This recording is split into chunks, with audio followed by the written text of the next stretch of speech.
It's January 8th, somewhere in the Berkshire Downs region.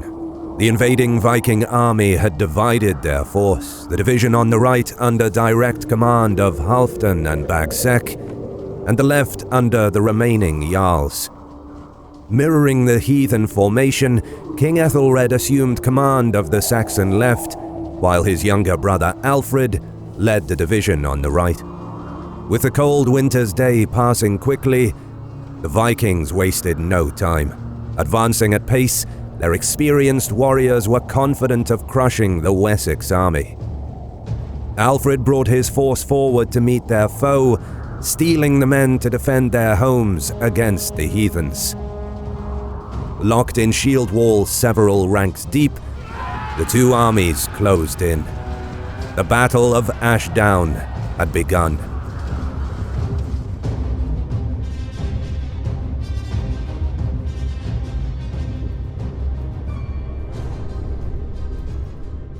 The Britain of the mid-9th century was certainly no stranger to Viking incursions.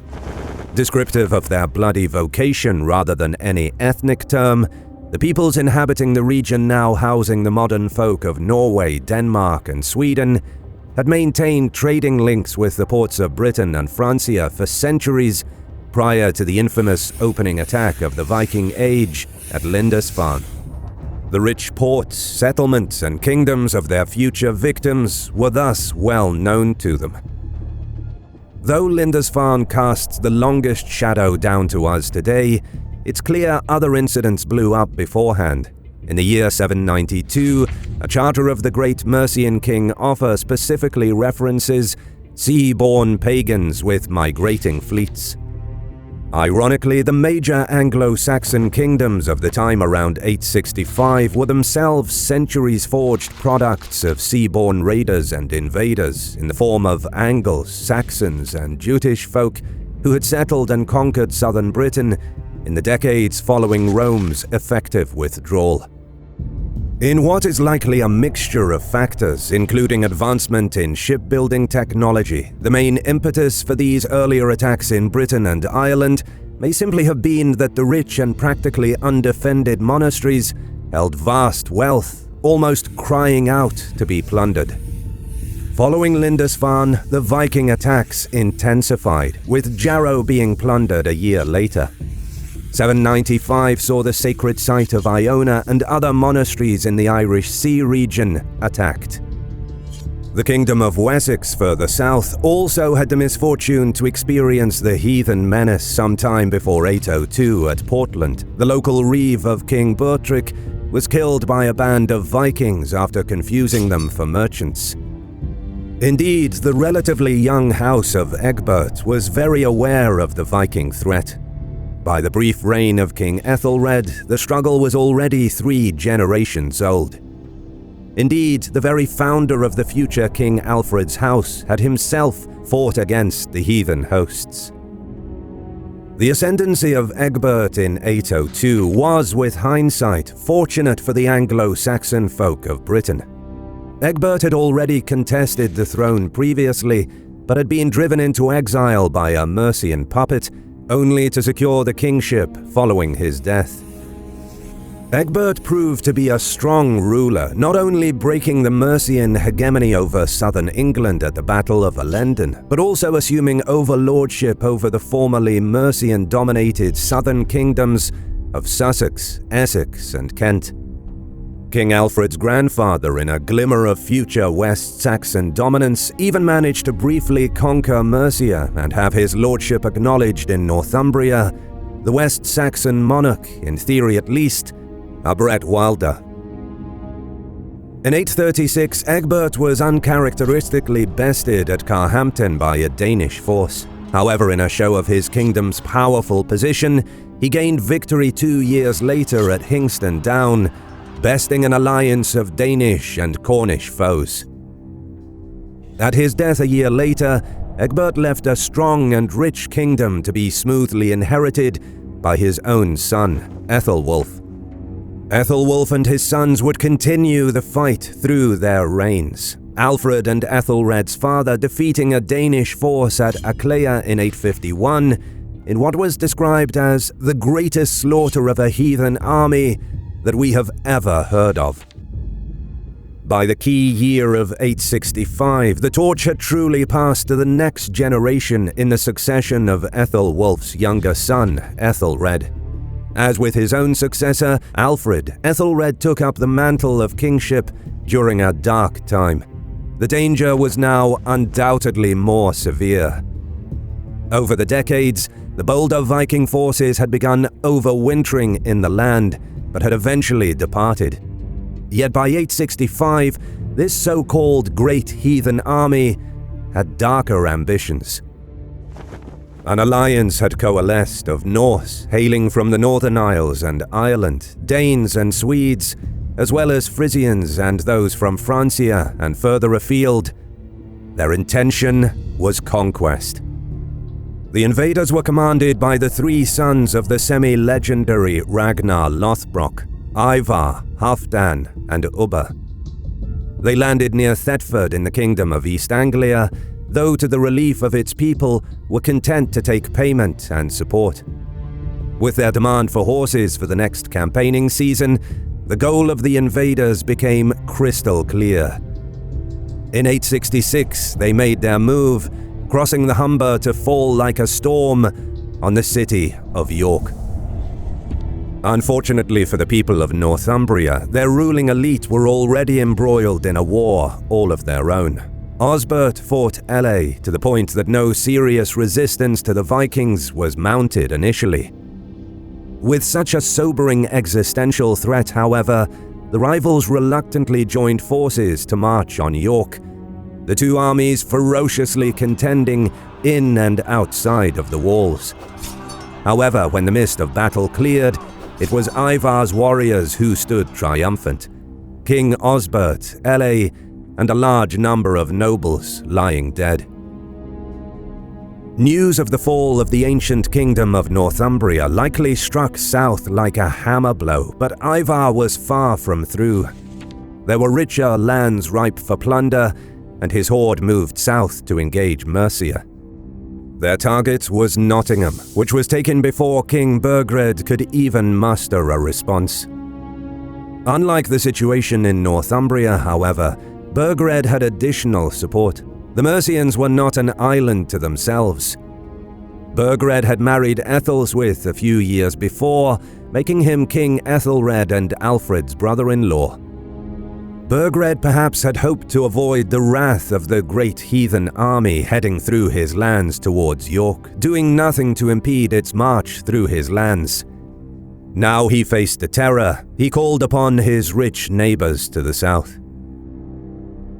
The allied West Saxon and Mercian army surrounded Ivar's men within Nottingham. However, the siege was arguably more precarious for the allies. Ivar's warriors were a professional fighting force, used to living off the land, moving from place to place, and given the siege was not so tight as to prevent foraging parties to resupply the besieged, conditions within were not dire. In contrast, though both Burgred and Ethelred's armies had a professional corps of household troops, the vast bulk of their forces were made up of feared, part-time fighting farmers to whom time was a factor. The ordinary folk of the allied army needed to return to their farms to keep them in order and bring in the harvest. Perhaps cognizant of this time pressure, Ivar's response was to simply wait behind Nottingham's walls. It appears King Burgred blinked first, asserting that he brokered a peace with Ivar, which likely included a hefty payment to leave his kingdom.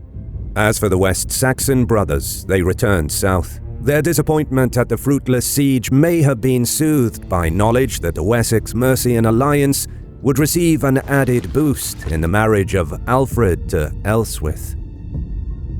Returning north in 868, the Great Heathen Army wintered in York, resting for the majority of 869, before Ivar cast his ambitious eyes on another unfortunate kingdom. Wheeling back on themselves while keeping their word to the Mercians, Ivar's army pushed back south into East Anglia. The East Anglian response was weak. King Edmund either too slow to muster a force sufficient to resist, or perhaps facing a two-pronged invasion from Ivar, but also from sea by a separate force under Ubba. If so, his fighting forces may have been stretched to breaking point.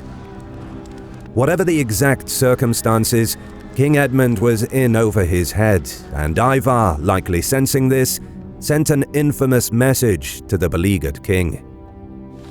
Ivar, our king, bold and victorious on sea and land, has dominion over many peoples, and now has come to this country with his army to take up winter quarters with his men. He commands that you share your hidden gold hoards and your ancestral possessions with him straight away, and that you become his vassal king, if you want to stay alive, since you now don't have the forces that you can resist him. Perhaps to the initial surprise of Ivar, King Edmund showed a glimmer of defiance. He would submit as suggested, but only if the great warlord would submit to his Christian God. Possibly somewhat amused, Ivar had no intention of conceding anything, and now moved to crush his East Anglian foe. Despite his fame as a Christian martyr, the exact circumstances of King Edmund's demise are not known for sure. He may simply have fallen in battle, though a more gruesome possibility is that he was taken and tortured by the wrathful Ivar. Initially beaten with sticks and then whipped, the Vikings finally tired of their sport. Binding Edmund to a tree, they shot him full of arrows. By the opening of 870 then, 2 Anglo-Saxon kingdoms had fallen, with Mercia having teetered on the brink. Arguably the most powerful kingdom, Wessex, remained uncowed. Fortunately for the fate of the West Saxons, it is around this time that Ivar fades from the southern theatre. He evidently saw his own future in the north, as he is recorded campaigning against the Picts. Yet Ivar's removal did not mean peace for Wessex or Mercia. Where Ivar left, others eagerly took up the mantle of leadership. Now the part of the great heathen army that remained in East Anglia fell under the sway of a warlord named Bagsec and Ivar's own brother Halfdan. This duo made their move, and by the autumn of 870 word reached the ears of King Ethelred and Alfred that the great heathen army had crossed into Berkshire. Their new target was Reading. That Reading was the destination made sense from the Viking perspective. It was situated at the confluence of 2 rivers, making withdrawal easy if events turned against them. The town was also a royal centre with good access to the old Roman road network that snaked into Wessex itself. This is also not mentioning the fact that as a royal centre it would be aptly supplied. The matter of supplying a mobile army used to living off the land, no small consideration during the winter. Taking the place was not difficult for this professional force, and by year's end Halfdan's men were settled. However, just 3 days later on the final day of the year, unwelcome news made its way there. The West Saxons had met and bested a part of their army. Likely confident that over the 12-day Christmas period their foragers were relatively safe from counterattack, the invaders were ambushed and broken by the local ealdorman Ethelwulf. The remnants pursued back to Reading. Perhaps wishing to form a larger host to confront their enemy, Ethelwulf joined his king and Alfred, the West Saxon army, marching to Reading. This time, though, circumstances favoured the defenders. Halfdan's men had been busy digging a rampart connecting the Thames and the Kennet. Within Reading too, the West Saxons now faced not an unawares foraging party, but a fully prepared and furious foe. With their feared, the royal brothers managed to catch many foes outside of their camp. However, as the Saxons settled into their own, Halfdan abruptly ordered his own attack. Asa writes that, like wolves, they burst out of all the gates and joined battle with all their might. Both armies suffered heavy losses. However, it was the West Saxon feared that broke this time, with both Ethelred and Alfred only escaping the defeat due to their knowledge of the surrounding lands. Fleeing westwards with the remnants of their army, Ethelred and Alfred halted somewhere in the hills west of Reading on the fourth day. Halfdan and Bagsec, having their West Saxon enemy on the back foot, were eager to shatter their resolve completely with a finishing blow.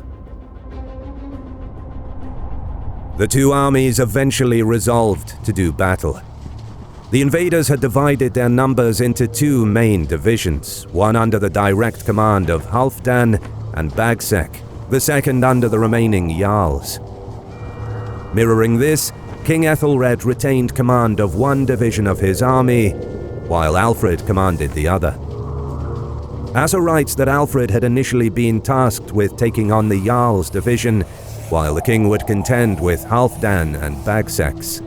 Despite these well-laid plans, however, Alfred had not reckoned on his brother's piety, and while marching to close on his opposing division, Ethelred remained in his tent hearing mass, declaring that he would not forsake divine service for that of men, and would not leave alive before the priest was done. Having decided to engage his Viking foes regardless, Asa writes that, acting courageously like a wild boar, and with God's help, Alfred pressed on regardless. His division formed into the tight shield wall. The enemy possessed the higher ground, though, as Asa points out, Alfred's warriors were spurred on to fight for their lands, loved ones, and their very lives. The battle raged, Asa assures us, around a small and solitary thorn tree, the Saxon and Viking lines clashing to and fro for many hours. As for the delaying Ethelred, his mass concluded, he too joined the battle after Alfred had already engaged with both heathen divisions. This dimension of the battle is somewhat arguable. Asa is a good source, yet firmly Alfred's man, and likely to play down his elder brother's role to the benefit of his hero. It's entirely possible that the delay was deliberate. However, whatever the case, Ethelred's intervention arguably turned the tide.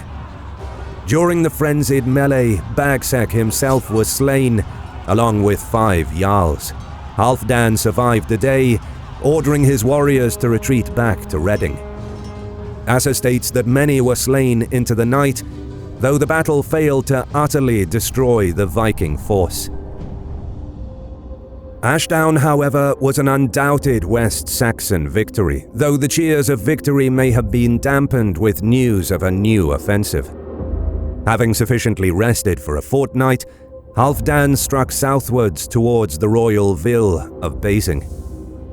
Though battered and perhaps unbelieving at this turn of ill fortune, Ethelred and Alfred once more led their feared to engage the invaders.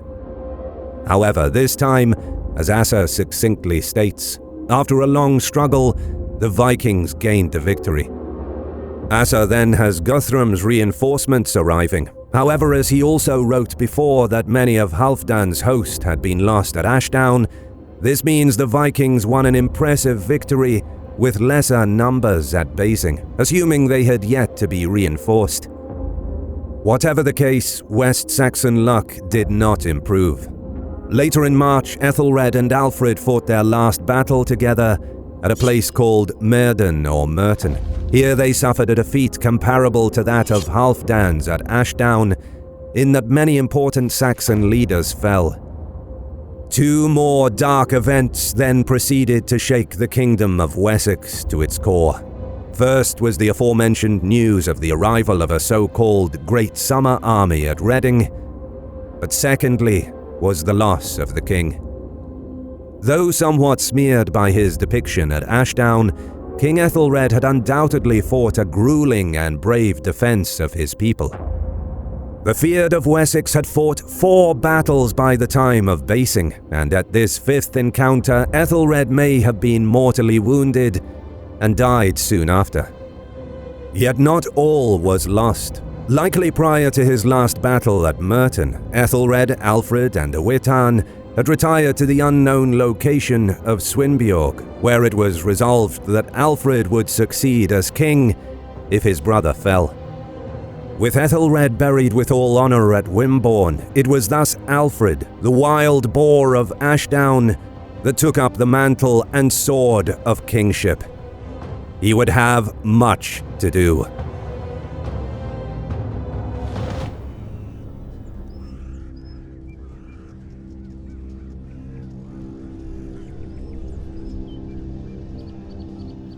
On a May day of 878, King Alfred of Wessex marches determinedly towards the clash that may decide both his destiny and the survival of his kingdom. Alfred roars his own encouragement, raising the spirits of the nearby feared, while insults and war cries are exchanged from two solid shield walls that inch ever closer towards the bloody struggle.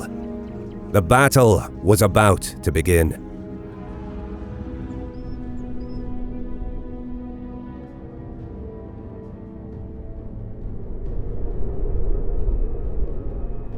Perhaps few men in the dark days of the April of 871 would have envied the task before King Alfred of Wessex.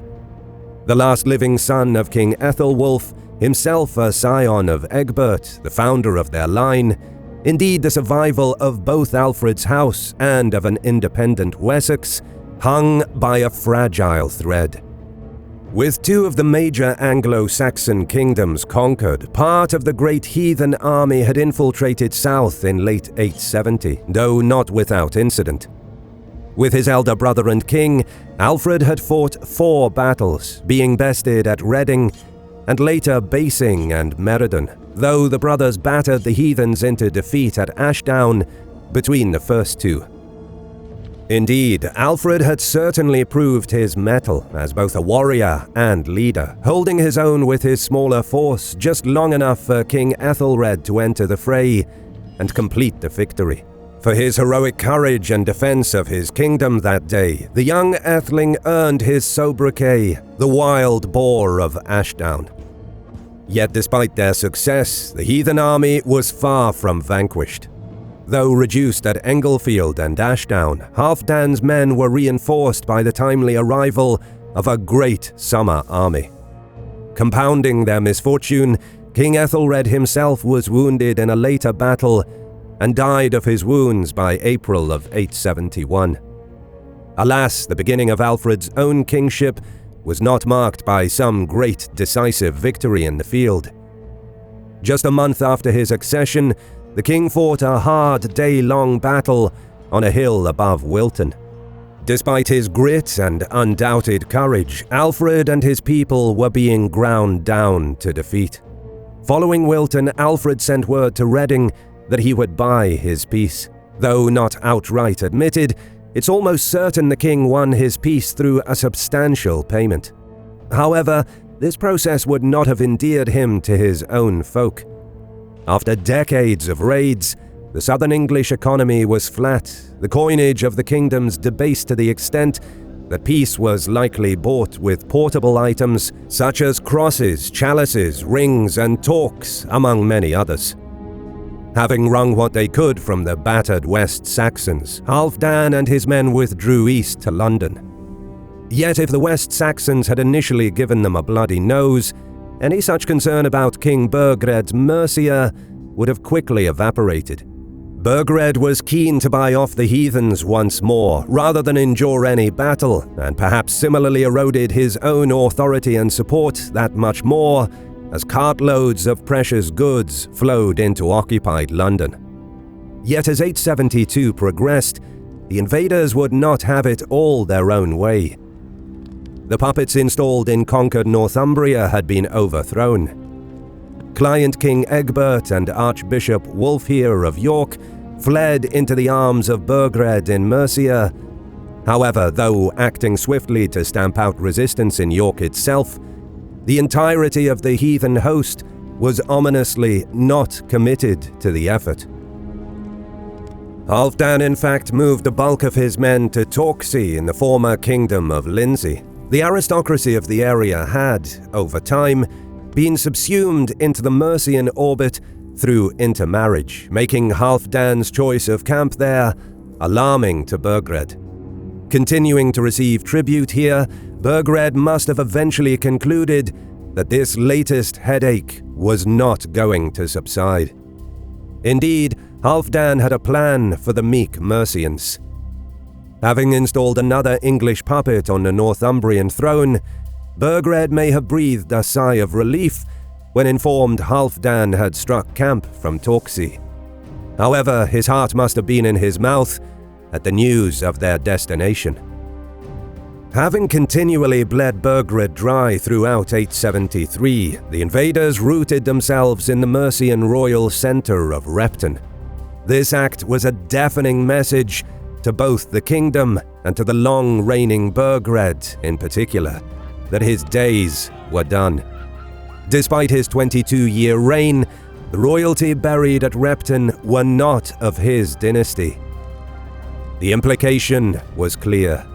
They affiliated themselves with the older kings and even buried some of their own dead at the place. From Repton, waves of raiding continued to plague the kingdom, and with no serious resistance offered, King Burgred ultimately fled to Rome, along with Alfred's older sister, Ethelswith. As in York, the invaders favoured installing a puppet for the time being, described as a foolish king's thane. Having now toppled 3 of the 4 major Anglo-Saxon kingdoms, the great heathen army brooded throughout 874 on their next move. Halfdan felt his future lay in the north, and with a portion of the army headed to a base on the Tyne, from where he could attack the Picts and the Celts of Strathclyde. Meanwhile, the rest of the army, now under the trio of Guthrum, Ossatel and Anwend, headed south to Cambridge. Yet unfortunately for Alfred, Guthrum had designs on this last defiant kingdom. The first ominous sign of a resumption of war was a naval action in the summer of 875. Alfred himself led his men against 7 enemy vessels, capturing one and driving the others to flight. A small victory to be sure, but one soon overshadowed by a much greater threat. At some time either later that year or earlier in the next, Guthrum's army made its move.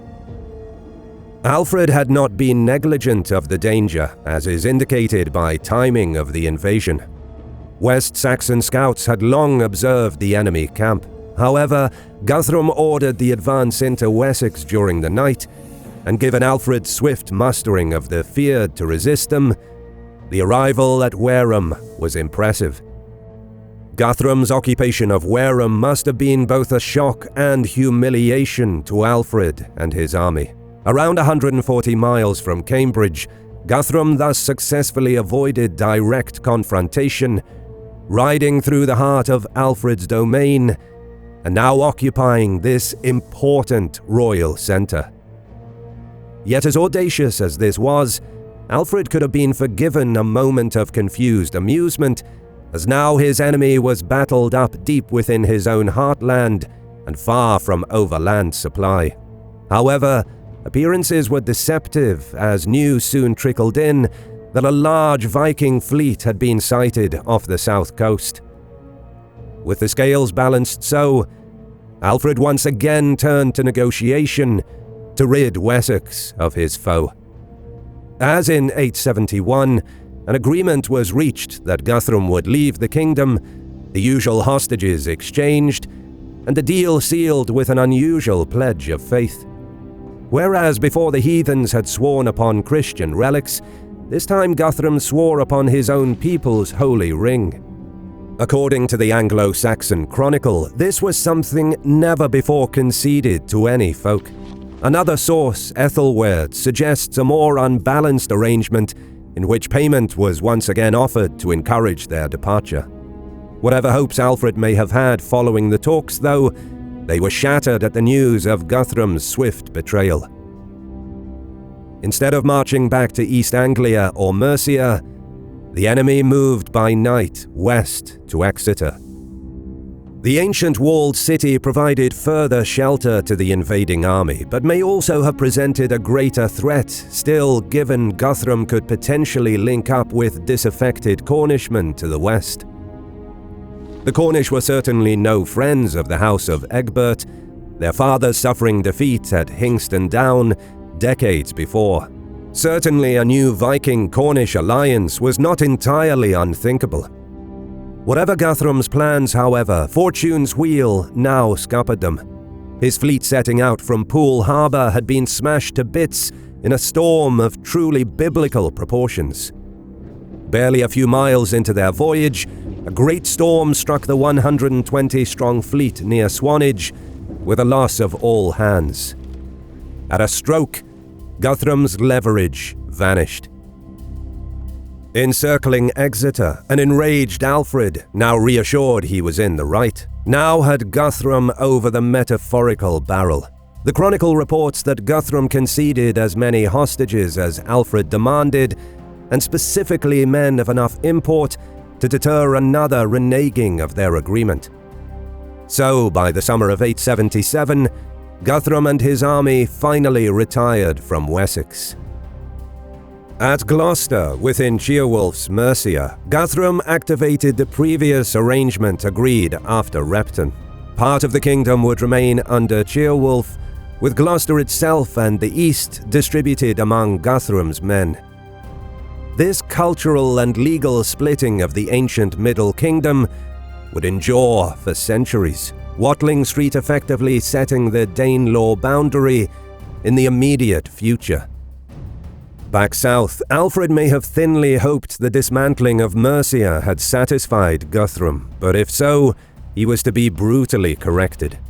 Previously, though negotiations had eventually forced Guthrum's withdrawal from Exeter, the heathen leader had been in no great hurry to depart, his occupation lasting several months, and it's entirely possible that during this period, Guthrum entertained the more disaffected elements of Alfred's subjects.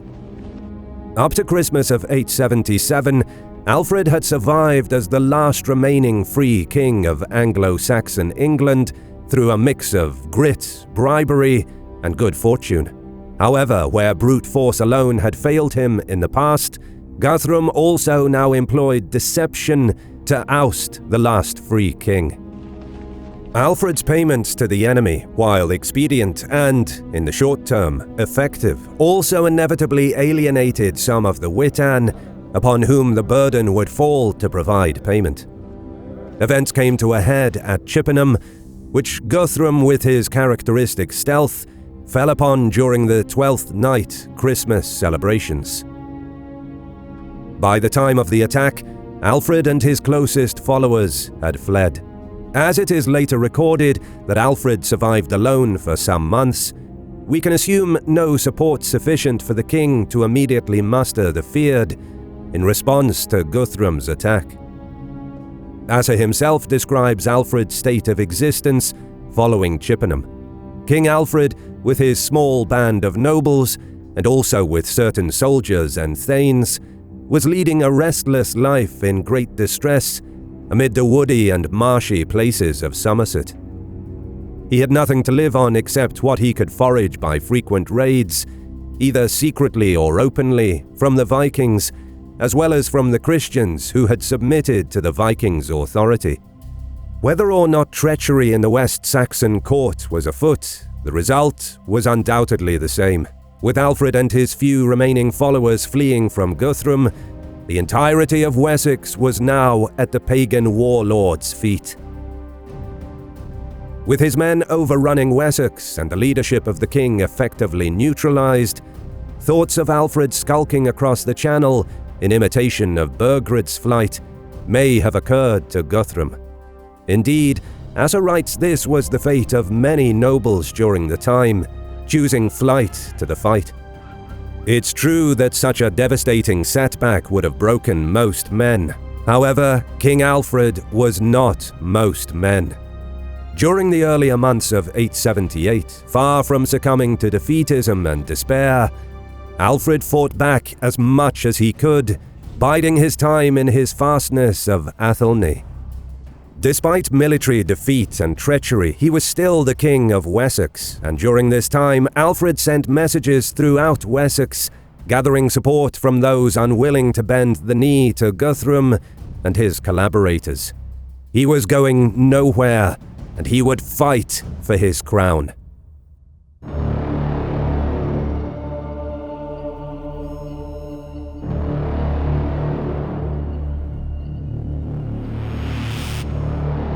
It was also during this lowest ebb for Alfred that the legend of the burning of the cakes originates. Yet if this incident really did occur, it certainly marked Alfred's nadir in fortune. As had happened near Swanage with the enemy fleet, God would once again thwart a finishing blow to the house of Egbert. Guthrum had not merely rested on his laurels and planned a two-pronged push into western Wessex. Now Ubba, the brother of Halfdan, would sail from southern Wales to land behind Alfred's position, while Guthrum himself closed the trap from land. It was a decent plan, but had not reckoned on the actions of one who had remained loyal to his king. Odda, the ealdorman of Devon, had rallied his men to the defence of Wessex in the previous weeks and settled his force at the stronghold of Kinwit. Ubba, with his fleet of 23 ships and around 1,200 men, landed nearby and set about encircling Odda. Apparently convinced the Saxons would be forced into surrender given the lack of water on the hill, Odda nonetheless gave every impression of hunkering in for the siege. In truth, the ealdorman had a simple plan. In the distance below, perhaps he saw the Raven banner, bold and menacing in the breeze. As Halfdan's warriors had done to his lord at Reading, so Odda would sally down in a surprise attack. His target was that banner and the person of Ubba himself. So it was that Odda's charge smashed into Ubba's ranks, and indeed around 800 of the invaders' army lay dead. Ubba himself was among the slain, and now the sacred Raven banner was in the hands of one of Alfred's loyal ealdormen. The slaying of Ubba, last son of Ragnar, must have chilled the hearts of Guthrum and his host, while inspiring those of Alfred and his men. It must have been an unambiguous beacon to arms for the battered loyalists of Wessex. If not before, perhaps more and more messages of support began to flood into the Alfredian camp, and as winter gave way to spring, it would be Alfred who struck the next blow. Asser writes that around the 4th to the 10th of May, Alfred rode to King Egbert's stone on the eastern end of Selwood. Alfred would be forgiven for holding his breath as he approached the mustering point.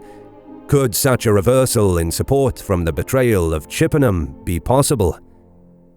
Greeting him as in answer were some 4,000 men of Hampshire, Wiltshire, and Somerset, all who had answered the call. Camping at Selwood for a night, Alfred moved to Ely the next day, the location of another well-known gathering point. Perhaps Alfred meant to bolster his army further. Guthrum himself marched to intercept him at a place called Edington. As with Ashdown several years before, the exact location of one of the more important battles of English history is not known for sure. Whether at Edington Hill or Bratton Camp itself, Guthrum awaited Alfred's onslaught. Frustratingly, Asser skimps on the specific details of the action that day, though he writes, Alfred moved his forces and came to a place called Edington, and fighting fiercely with a compact shield wall against the entire Viking army, he persevered resolutely for a long time. At length he gained the victory through God's will. Though describing battles of this period as long-lasting is quite typical, we have no solid reason to doubt this. If Guthrum's warriors held the ground advantage, but the feared had that of numbers, the fight could easily have devolved into an hours-long slugging match. The fighting then was likely long and hard, the two tightly knit shield walls hacking away at each, the scrum of sword, shield and muscle shifting to and fro, until finally chinks began to fracture Guthrum's line, and the momentum decidedly shifted into Alfred's favour. With his warriors faltering or simply determining that defeat was certain, Guthrum must have decided to call a general retreat. That the melee of battle swung decisively to the West Saxons is plain.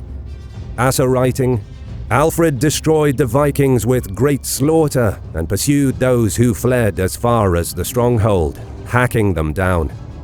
The aforementioned lines imply much damage was inflicted before the general flight, and without the death of Guthrum himself, we can assume a major breach in the line or a severe drop in morale that preceded the collapse.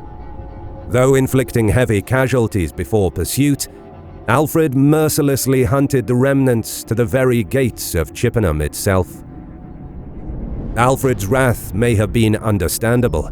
For months he had been a fugitive in his own lands, perhaps forced to flee by treachery from within the ranks of his own great men, and had now snatched victory from the very precipice of defeat. Fortune's wheel now revolved full circle. Surrounding Guthrum's remaining men within Chippenham, the West Saxons killed any man caught outside and seized all goods and animals in the vicinity.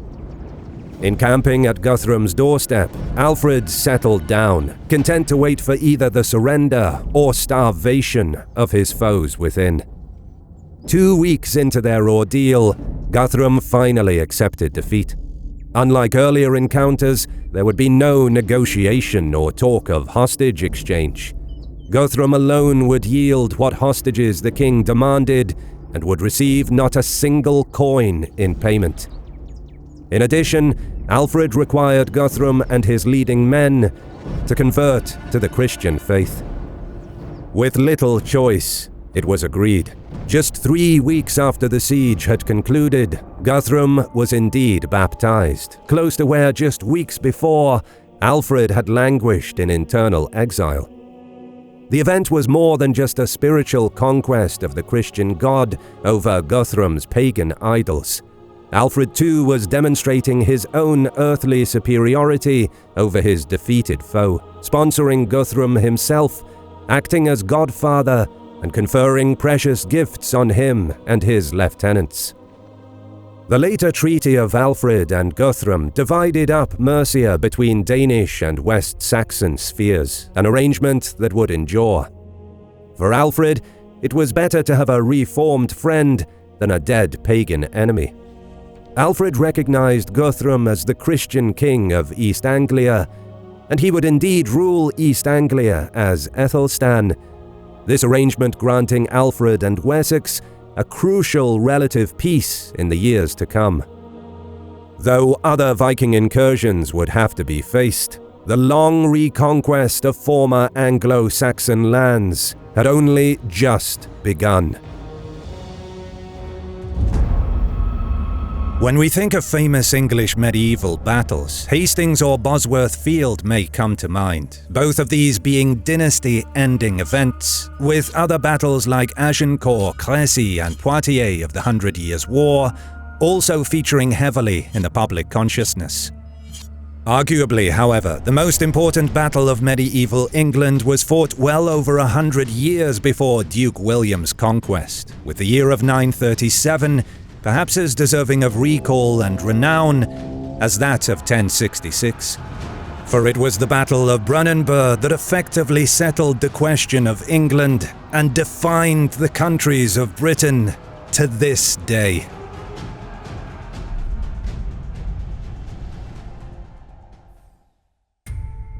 Alfred the Great's remarkable reign, in which he settled and fortified the old kingdoms of Wessex and Mercia, ended in 899, which saw further Saxon expansion north and east under his son and daughter, Edward the Elder and Ethelfled, the Lady of the Mercians.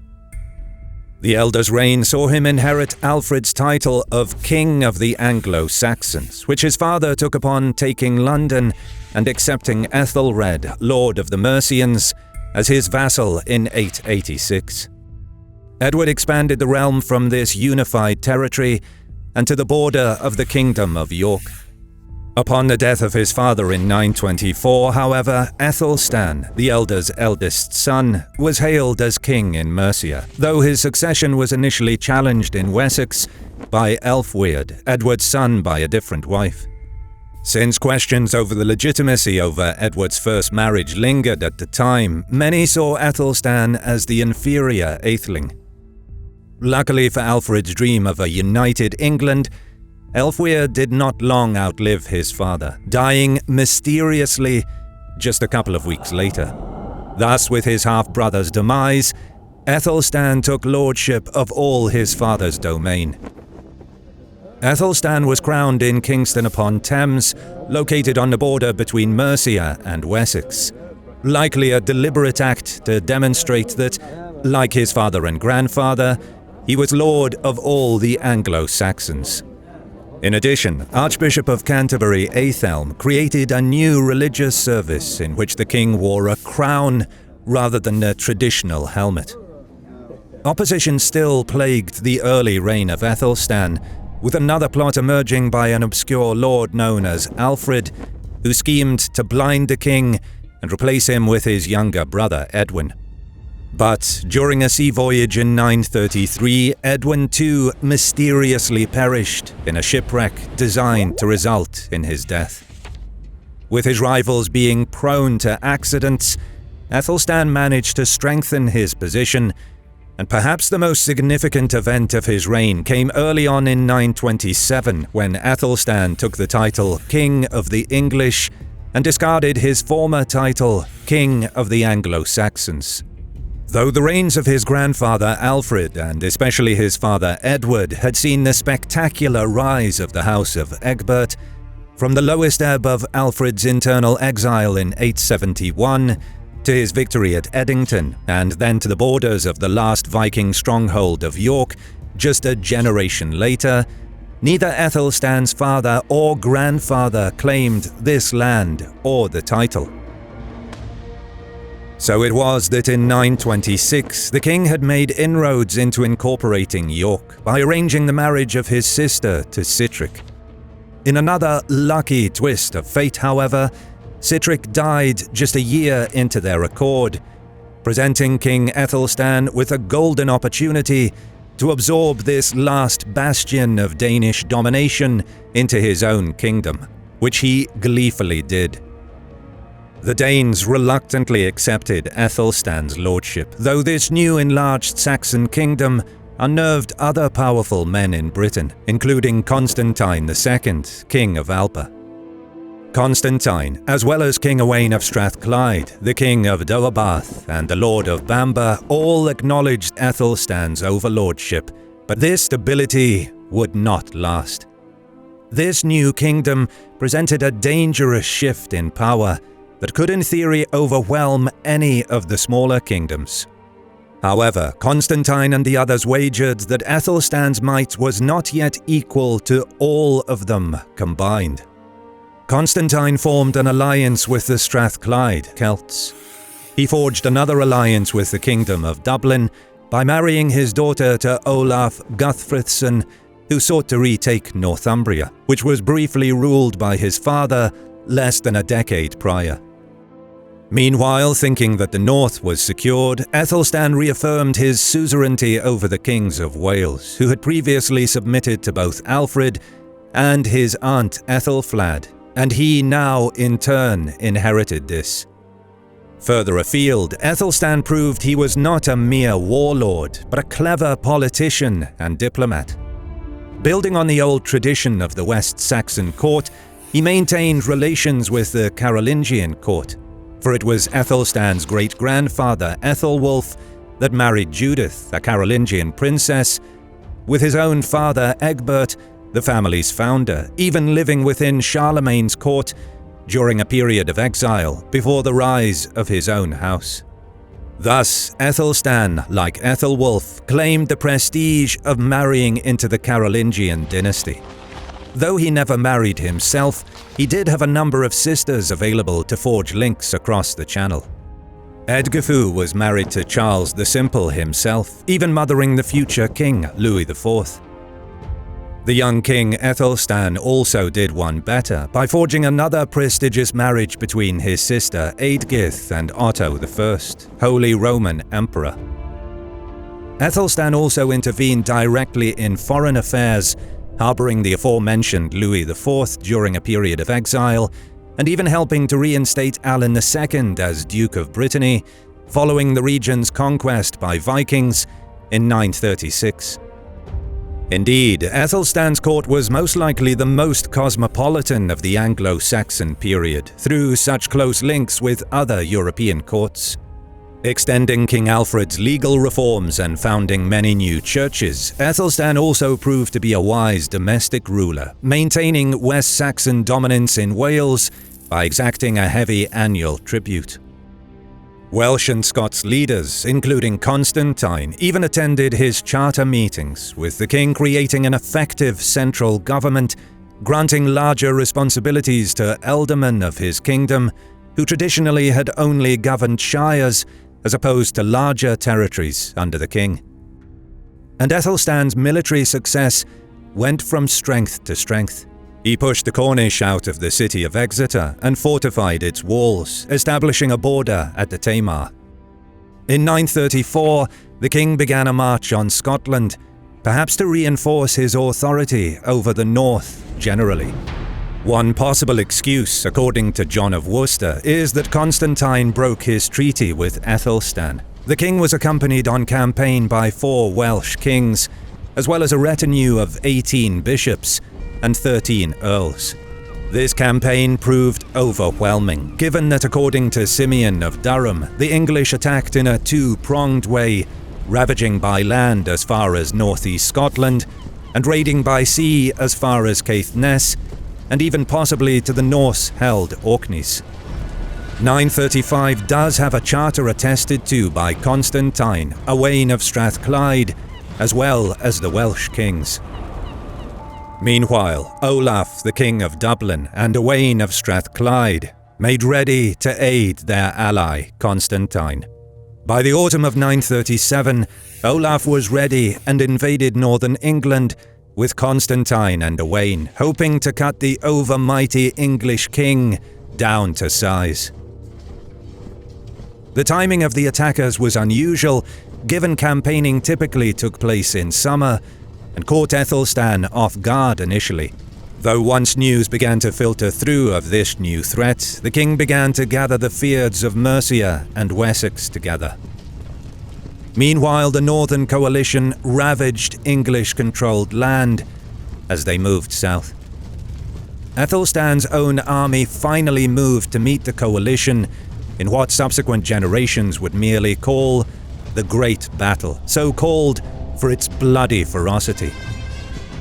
Bizarrely, for such an important battle, we actually don't know for sure where it was fought, though the leading candidate is near the village of Bromborough on the Wirral. The battle lasted all day and was hard fought. According to the poem Battle of Bromborough in the Anglo-Saxon Chronicle, the 2 lines of men fought in the traditional shield wall formation, with Athelstan's warriors eventually gaining the upper hand by hewing their way through a part of the coalition shield wall and breaking through. This breakthrough effectively ended the battle, with the coalition men fleeing. Olaf managed to flee the field back to Dublin, with Constantine also surviving the chaos, though Owain's fate is not mentioned. The victory ultimately settled the matter of a unified and permanent kingdom of England, which would endure to its current form today. Athelstan's golden reign would end just 2 years later in 939, ushering in a quick series of kings, before the longer and more disastrous reign of King Ethelred the Unready. Athelstan's England, though, would endure a renewed Danish conquest in 1016 by King Canute the Great in the Battle of Ashdown. The House of Wessex was temporarily restored in 1042, before a new foreign line under William the Conqueror seized the crown after a far more famous Battle of Hastings in 1066. The importance of Brandenburg, though, cannot be denied. If Constantine, Olaf, and Owain had triumphed in 937, it's possible that much of Athelstan's gains could have been reversed, with York and Northumbria breaking off once more under the Danes, and perhaps more territory ceded to the others. The principle of English overlordship would have been seriously damaged, perhaps provoking further rebellions in Wales and Cornwall, likely fragmenting the young England irreparably. But the tide of history ultimately bent towards English unity. We shall never truly know, yet it's not hard to see how this battle was just as important for the history of England as the Battle of Hastings over a century later, with Athelstan arguably creating the England that William would later conquer. And you can see both the Battle of Ashdown and the Battle of Hastings on our channel. Find the links at the end of this video. If you stayed around this far, thank you for watching. Don't forget to subscribe and leave a comment as a sacrifice to the algorithm. You can also support us on Patreon and get ad-free early access to our videos for as little as $1, or by clicking the thanks button below to leave a one-time tip. As always, we'll see you in the next one.